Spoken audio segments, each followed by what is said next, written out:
বাবা। সে বলে তাই, তাহলে তোমাদের ইমামকে ডাকো।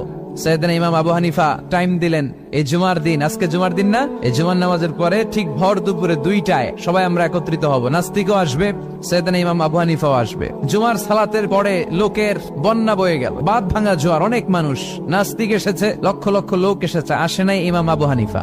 আসে না আধা ঘন্টা, 1 ঘন্টা, 2 ঘন্টা পরে আসছে। নাস্তিক বলে, এই তোমাদের ইমাম যার কোনো সময়ের জ্ঞানই নাই, এর সাথে কিসের তর্ক? সাইয়েদনা ইমাম আবু হানিফা বলে, ইনদি উযর, আমার ওজর আছে। কি ওজর?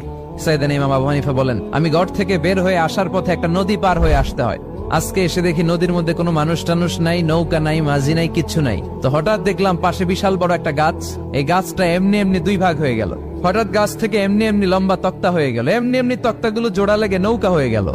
আর নৌকা আমার সামনে আসলো, মাঝি ছাড়া, লগি বৈঠা ছাড়া। আমি নৌকায় যেয়ে বসলাম, নৌকাটা আমার নিয়ে টান দিয়ে সাঁ করে ওপারে নিয়ে গেল।